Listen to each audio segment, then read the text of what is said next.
Hi, my name is Ken Reed, and this free green job seminar is the same one I've been giving for the last 6 months or so at our training facility in Independence, Missouri. And so we place this online so that you can watch it anytime you want, over and over again if you'd like to, because we found that people who take this seminar sometimes come back 3 and 4 times, since there's so much information to it and so much of it is so new to people that we'd like for you to have the chance to watch it again and again.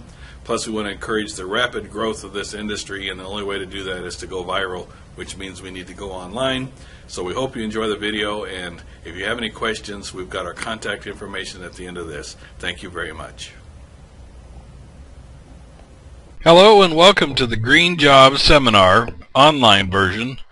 This is the same seminar that we've been giving at the Accurate Rater Network for the last 6 to 8 months, every Thursday night. It's a free seminar. And due to popular demand, we're putting it on the web now, on YouTube and other online sources, so that people can view it without being obligated to have to come to our location on Thursday night. This presentation is about green jobs, where they are, where they will be, and it's focused primarily on building retrofits, and we're focusing even more narrowly, to a degree, on residential and small commercial. So I hope you enjoy this presentation. My name is Ken Reed.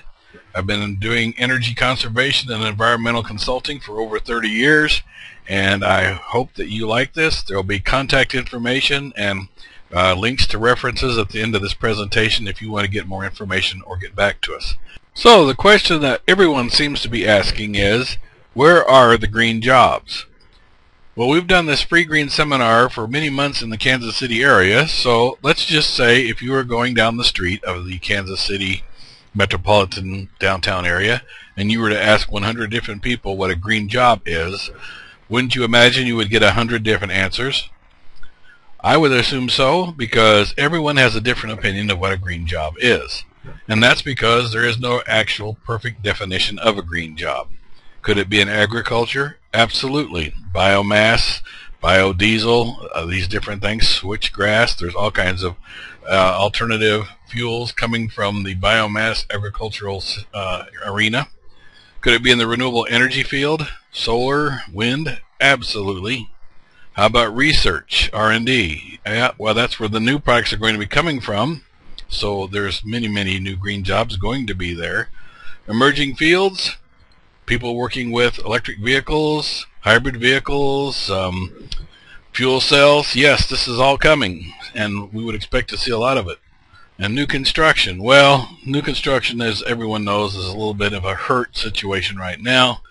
Bottom line, every one of these that I've listed so far will have green jobs, do have green jobs, but where are the bulk of the green jobs going to come from? In my opinion, and I think I'm going to substantiate this in this presentation, it's going to be in building retrofits. Not just residential, not just small commercial, not just large commercial or municipal, industrial, but all building retrofits.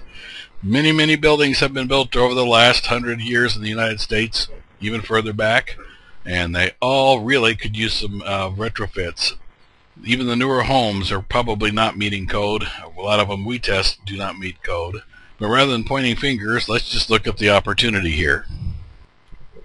It is common knowledge in the United States that every 10 years there's a census taken, not just of how many people there are in the United States, but also a broad brushstroke of the types of buildings, how many, and where they're located across the United States as well. As of the 2000 census, all homes of size 4 units and smaller, now this would be a 4-plex, 3-plex, duplex, or in some cases of our country called over-unders, and then single-family homes. The United States tends to think as a classification 4 units or smaller as residential. If you get larger than 4 units, now we're really talking commercial. I know there's some gray area in there, but they use that as kind of a rule of thumb. As of 2000, there was a total of 86,803,000, give or take, so we'll say 87 million units. Greater Kansas City alone, now, before we do this latest census, will show that we have over 750,000 such housing units built. So if you're only to do 1% of these units every year, that's 7,500 homes that need to be fixed. And of course, really we need to probably work more like 5 to 10%, so it's a fairly substantial number of homes small family homes, single family homes, apartments, condos, townhomes, etc., that's going to need some type of energy improvement. So bottom line, the need for trained and certified energy auditors and home energy raters is growing tremendously and exponentially. We need a lot of folks, we need a lot of feet on the streets, and we need a lot of work done, and we really have to gear up now. As I stated earlier, I'm really focusing this presentation on the Kansas City area, but the information I'm giving out can be used across the entire United States just by multiplying times the number of states and people and all using the stimulus numbers that were given out. But basically, the rules are the same. It's based on population. The funding for Missouri is approximately $60 million in this first round of monies from the ARRA Act, stimulus monies, and the funding for Kansas is approximately $30 million. Now, the idea behind the release of the stimulus monies is that $60 million to Missouri would actually be split in half, approximately. Half of it going to the public sector and half of it going to the private sector. Now, if you look at why they wanted to send it up that way, is so that the public sector would get money for weatherization, and that funding stream has long been in existence. Money typically goes to the state, which then goes to the various cities, and then it typically goes down to the weatherization departments or the local nonprofit cap agencies or other folks involved in weatherization or home improvement. Then the money is spent on improving projects like homes and multifamily housing, etc., etc. So that half of that $60 million was allocated to go to the public sector, and another half has been allocated, in theory, to go to the private sector, and that money was to go to start jobs in the private sector for energy audits, home energy ratings, energy efficient mortgages, energy improvement mortgages. I know that when folks listen to me giving this presentation, they're going to say that that money wasn't specified for all those different things.